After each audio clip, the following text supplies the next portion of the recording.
তারা টাকাটা অনেক ভালো পায়, তারা ফ্যাসিলিটিটা বাংলাদেশের তুলনায় অতটা ভালো পায় না, কিন্তু টাকাটা ভালো পায়।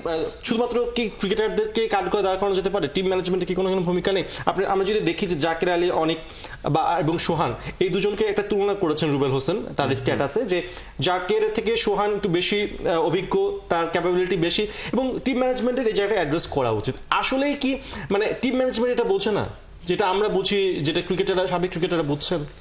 সোহানের লাস্ট ম্যাচটার অ্যাপ্রোচ যদি দেখেন আর এই ম্যাচটার অ্যাপ্রোচ যদি দেখেন, আপনি একটা বিরাট পার্থক্য পাবেন। পার্থক্যটা কোথায় জানেন?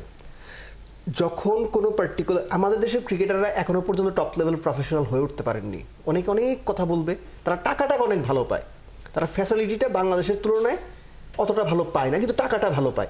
কিন্তু একদম প্রফেশনাল যে মেন্টাল স্টেট, এটা তাদের গড়ে ওঠেনি। আমি মোটামুটি নিশ্চিত যে সোহানকে যে আগের ম্যাচগুলোতে সুযোগ থাকা সত্ত্বেও সুযোগ দেওয়া হয়নি, এটা সোহানের উপর একটা মেন্টাল ইম্প্যাক্ট ফেলেছে। নইলে দলের ওই অবস্থায় কেউ উইকেটে এসে প্রথম বলে অফ স্ট্যাম্পের বাইরে গিয়ে সোজা পারবে না, তার ব্যাটের কানায় লেগে ছক্কা হলো থার্ড ম্যান দিয়ে, পরের বলটা তিনি স্কুপ খেলতে গেলেন। সোহানের যে ছটফট করা ইনিংস, ওটার মধ্যে একটা সিগনেচার ছিল যে সোহান নিজের ফ্রাস্ট্রেশনটা দেখাচ্ছেন, এটা ড্রেসিং রুমের ফ্রাস্ট্রেশন। এই ফ্রাস্ট্রেশনটা এসেছে আমাদের কোচদের কারণে।